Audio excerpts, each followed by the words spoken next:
Halo semuanya, kembali lagi bersama gua Topan TW. Di video kali ini gue mau bahas soal hutang gitu ya. Kenapa sih gue mau bahas soal hutang? Karena mostly hampir seluruh manusia di muka bumi ini pasti pernah berhutang. Dari orang yang kaya sekalipun maupun sampai ke orang yang miskin gitu ya.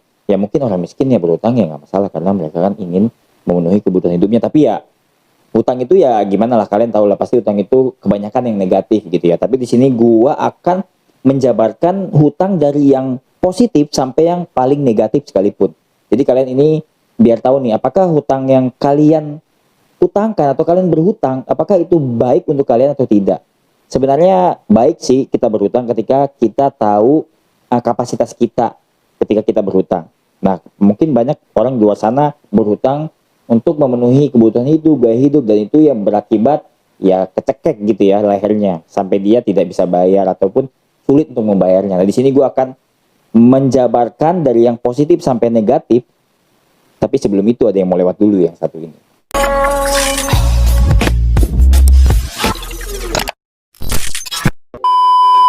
Oke, jadi sebelum gue bahas satu persatu, gue minta tolong banget buat kalian semua untuk like video ini, share juga ke teman-teman kalian, dan komen juga di bawah ya, apapun tentang video-video gue ataupun kalian mau ngasih saran untuk video selanjutnya juga nggak masalah.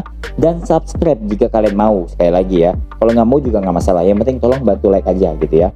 Oke, langsung saja ke poin yang pertama, yaitu hutang yang bernilai ataupun gue bisa sebut juga hutang untuk nabung gitu ya. Nah, ini jangan sampai salah kaprah juga, karena jangan sampai kalian berhutang untuk nabung gitu ya, itu salah banget. Maksud gue hutang yang bernilai atau hutang sama dengan nabung ini, yaitu ketika kalian berhutang untuk memiliki sebuah impian, yaitu misalnya rumah ataupun tanah ya.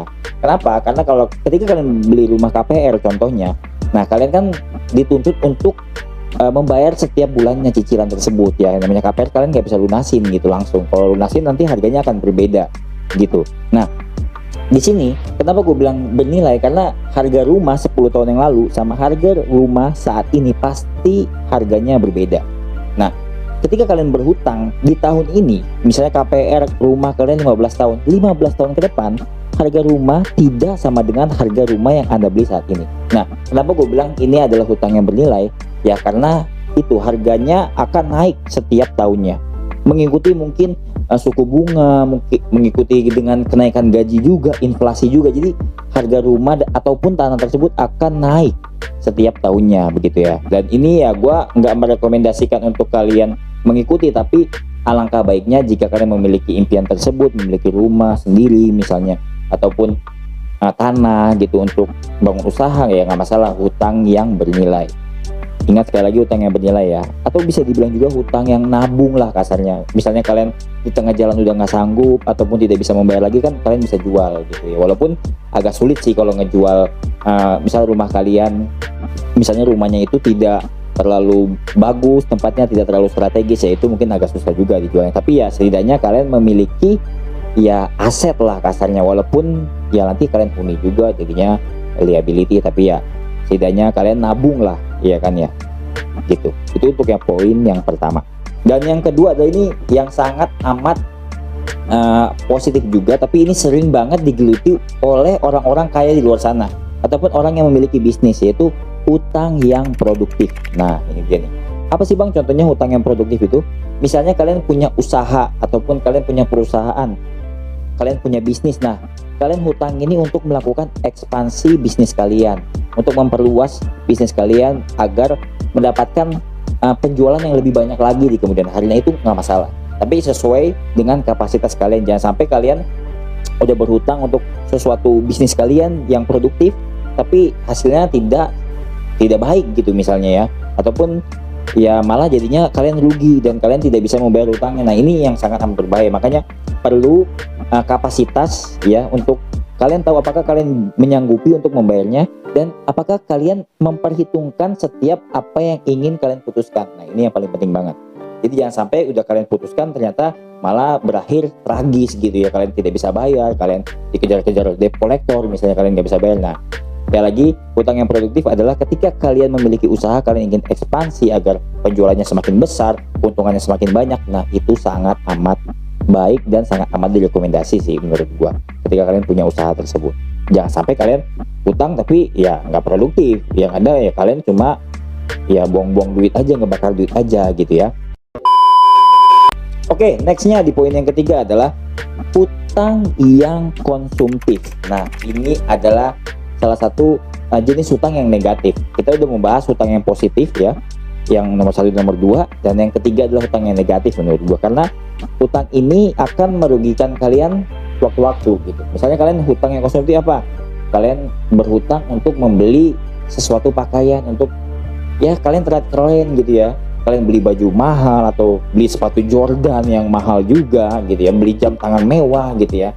Nah, ini tuh contohnya tuh misalnya kalian mempunyai paylater misalnya, ataupun kalian memiliki kartu kredit. Nah, itu salah satu hutang konsumtif, karena banyak sekali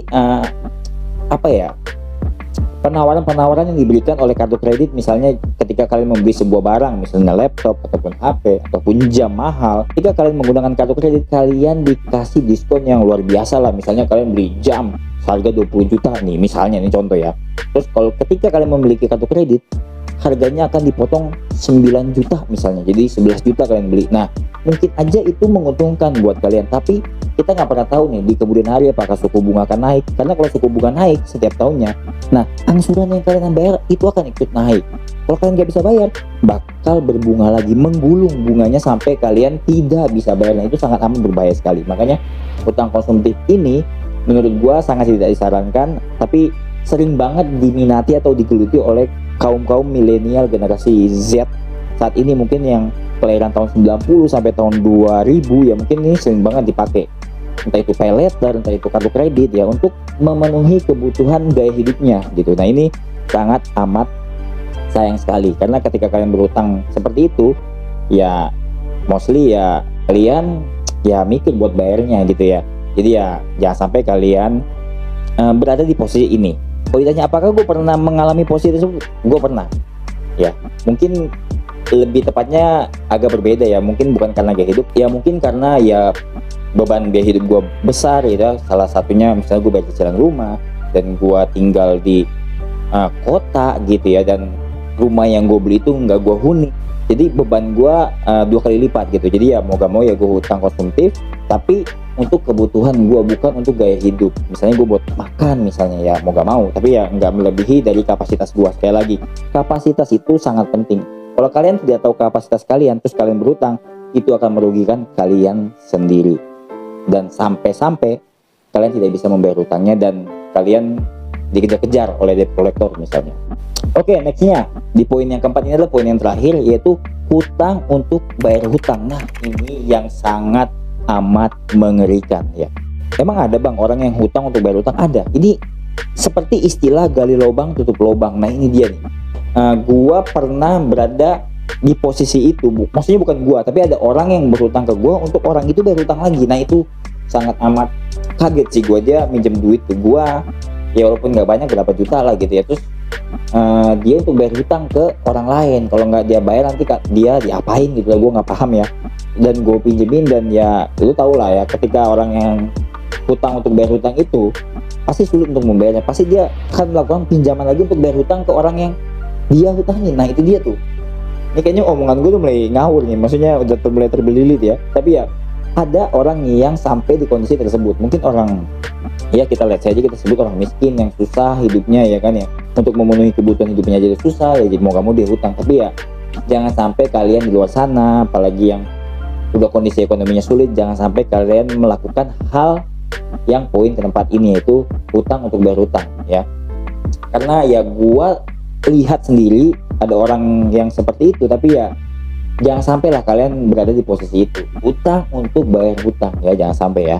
Kalau misalnya kalian punya pengalaman dari 4 poin yang gua sampaikan ini, kalian boleh dong komen di bawah ya, untuk ya insight lah buat gua. Jadi gua lihat, oh berarti yang gua sampaikan ini tuh ada benarnya juga, maksudnya ada juga yang ngalamin gitu ya.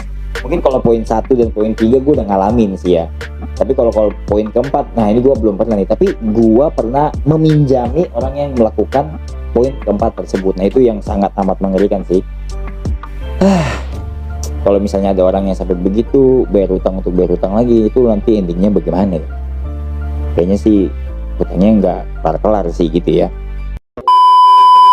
Oke, mungkin segitu aja untuk video gua kali ini.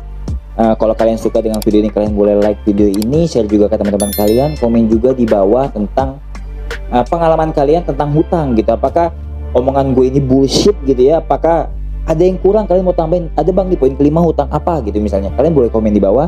Ataupun kalau kalian punya pengalaman tentang 4 poin hutang tersebut, kalian boleh dong cerita di kolom komentar, biar gue bisa mendapatkan insight gitu ya. Misalnya pengalaman kalian, wah ternyata kalian juga mengalami, misalnya kalian juga pengusaha, kalian melakukan hutang produktif tadi yang seperti gue jelaskan di poin kedua, boleh juga share ke gue untuk mendapatkan pengalaman untuk diri gue. Karena pengalaman itu nggak harus kita yang ngalami, tapi boleh jadi orang yang ngalamin terus menceritakan, jadi kita bisa mempelajari pengalaman orang tersebut gitu. Udah ngomong gue udah kayak motivator banget ini ya. Pokoknya begitu aja. Subscribe kalau kalian mau, enggak juga nggak masalah. Terima kasih semuanya yang udah menonton sampai detik ini. Gua pamit, gua Topan STW. Ciao, see you on the next video guys, bye bye.